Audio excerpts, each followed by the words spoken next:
27-year-old Canadian professional skateboarder and Olympian Andy Anderson has been a polarizing character in the skate community for the last few years. You either love Andy Anderson for his pure, friendly, childlike enthusiasm that he exhibits in countless appearances in YouTube videos and skate events, respect his non-conforming yet highly skilled approach to how he skates, drawing from obvious freestyle influences while comfortably navigating transition, and even feeling at home on a flat bar, reaching NAR status in some cases. Andy lovers will cheer for Anderson on achieving the rare feat of carving out his own lane in skateboarding and marketing his brand well, under the guidance of industry pioneer Stacy Peralta, and fans are stoked that he is selling highly demanded, highly specialized shoes and boards that are harder to snag than a PSA 10 first edition Charizard. Or you hate Andy Anderson for his attention-seeking behavior that extends to his long, drawn-out tricks, pointlessly gimmicky and overpriced shaped decks and shoes, scoff at the idiocy of protecting his brain, cringe at his affiliation with skate YouTube camps like Powell and Braille, and punch the air in frustration at his overhyped success and adoration through relentless self-marketing, with your anger boiling over towards anyone desperate enough to take advantage of using Andy's likeness to drive clicks to their own channel. Standing at 5'9", Andy Anderson has recently found himself invited as a competitor in Battle at the Barracks 13, and the impression he left, not only on beating, but skunking Tori in round 1, thrust him into the conversation of potential finals night contenders, after the Powell star displayed exceptionally difficult flat ground tricks on offense.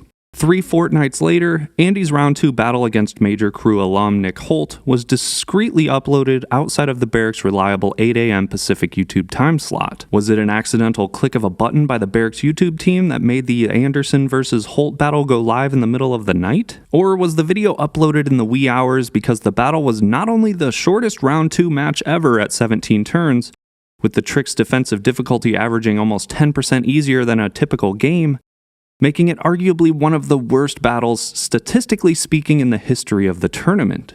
2 battles are shorter than 17 turns, with the Chan vs. Salabanzi Season 8 Round 1 game and Shane O'Neill vs. Mike Moe Season 6 third place battle both tied for shortest at 15 turns. But these 2 battles were short for a good reason. The tricks were hard.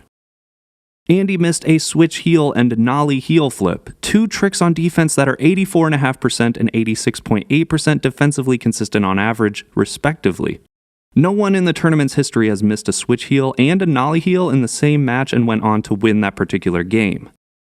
Barely more than 3.5% of the 435 battles to ever take place had a skater miss either a switch heel or nollie heel and win that game, which translates to if you miss a switch heel and or nollie heel on defense, you're more than 96% likely to lose. Andy destroyed Tori in round 1, and then Andy got destroyed in round 2. There are only 2 battles in the tournament's history with a bigger discrepancy in how much a winner pulverized their opponent before they got vaporized in the very next battle. Chris Chan didn't necessarily own Chris Cole in Season 7 round 1, but he won that game with tricks that had an average defensive consistency of only 57%. The very next round, Chan swiftly lost to Luan from tricks that averaged only 77%, a difference of over 20% compared to the tricks 1 round earlier between Chris and Cole. The only match where a skater crumbled under pressure of defending tricks in a game more poignantly after spanking their opponent in the last battle is Corey Kennedy in Season 2. Corey beat Peter in round 3 with tricks that averaged only 41% defensively successful, but Kennedy lost to Paul in the finals 1 game later where the tricks were 71% defensively consistent. A whopping 30% difference between the 2 games, and the highest difference out of all matches ever. Andy's round 2 game this season isn't an outright leader for worst in any of the parameters that can be measured, like shortest or easiest, but the intangibles from the Andy vs. Nick battle are what make it nearly as bad as my last video about gift. The way the video was edited made it seem like Andy was engaging with the crowd, whose allegiance was hard to track, but Anderson was encouraging them to cheer for his poor performance, which is probably the biggest problem I had with the whole battle. Missing easy tricks is one thing, not sure why people care about someone who rides a skateboard wearing a helmet even if it is just on flat ground, and bringing your lady friend to the function is not a problem, but being stoked about getting pummeled is bizarre behavior to witness. The whole stick it to the man shtick Andy seemed to be going for, by acting like he doesn't care about winning or losing at an organized event he was invited to, reminds me a little bit of when Manchild was acting like a drunken maniac at Tampa Pro 2020. Andy didn't appear as visibly wasted as Santa Clarita's own Tyler Pacheco was at Tampa, but the spirit of not being invested in the competition was just as evident in both parties. There's a certain level of disrespect that came from Andy's selfish deflection of feeling the sting of loss. I wonder if he's nervous because of his crew? Acting like this rare opportunity to skate in a once legendary competition is a joke that was not only aimed at the Barracks and its organizers, but his opponent Nick as well. Speaking of Nick, he executed the most surgically precise strategy of identifying then attacking an opponent's weakness ever witnessed in the tournament, winning entirely on nollie and switch tricks, 80% of which were heel-based variations. It's not like Holt really had a choice to approach the match any other way, because had he not won the Rochambeau or had he missed an offensive trick and caused a turnover, Andy wasn't exactly going to be a gentleman and proceed with the straight 8. You know damn well that at the first chance, Anderson was absolutely going to do his cancel flips and old school bullshit, which is part of the game, but Nick's game of skate IQ is high enough to account for snakes like Andy, and because the tournament is single elimination, Holt rides on to round 3 against Levy. Anderson, on the other hand, will need to find another tournament to make awkward. This scenario of what we saw with Andy is what I would consider part of skateboarding being an untamable activity. Therefore, it's up to the event organizers to set the tone for how seriously or unseriously their competition is held. Tampa Pro is not a serious competition, but it has a decent cash prize for top performers, is judged, and similarly to SOTY, winning a Tampa Pro is something people do care about.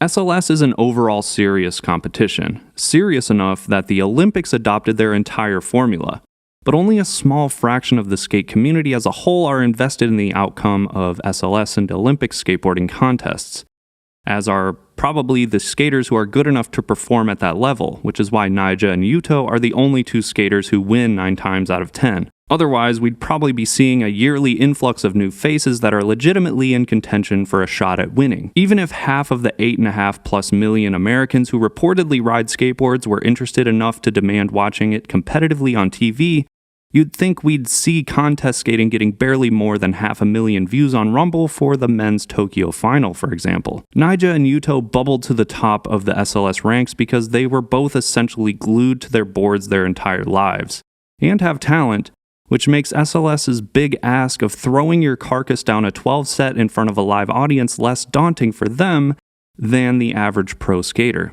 This is why flat ground is the skateboarding equalizer for being the perfect type of contest, where adrenaline junkies like Nyjah and low-impact, high-tech specialists like Jamie can coexist. The Barracks is currently the only entity in skateboarding that draws a noteworthy amount of attention to a flat ground tournament. But because they treat it kind of serious like SLS, but kind of not serious like Tampa Pro, we end up with Andy Anderson's getting stoked on losing. People will most likely still complain regardless, and this one case of Andy's antics in a forgettable round 2 game might not be enough to demand an overhaul, but the Barracks could be better off choosing a side. Either take this contest seriously or just goof off. Because the hybrid half-serious, half-who cares it's about having fun vibe this tournament has turned into makes it hard to love. Jamie Griffin is someone who is able to pull off the perfect combination of taking the tournament seriously, but also appearing to enjoy the experience, and seems to be only getting better at flat ground, as hard as that is to imagine, and his match against Zach was yet another eye-opener to a previously unknown factor: can Jamie defend against tricks? As we now know, the answer is yes, with Griffin defending flawlessly against all 17 of Zach's admittedly easy to slightly intermediate tricks. Zach's defense was also impressive, fending off a double hard and nightmare flip, as well as a new one for the tournament, the late back shove. But the Mike Mo flip's lethality rang true, and Jamie won his 11th straight game, which is currently the longest undefeated streak by a single skater in the history of the competition. PJ won 10 straight games between seasons 5 and 6 when he repeated, but lost in a highly unlikely upset to Holt in round 1 of season 7. So at this point, Jamie is just basically the best flat ground skater to ever be part of this competition. Statistically speaking, and I don't even think numbers need to back this up, but not only does he now have an all-time high ELO after beating Zach, But he makes up 50% of the top 10 hardest letters delivered in a game, and leads that list with a 16.2% defensive letter average in the match against Spencer Barton last season.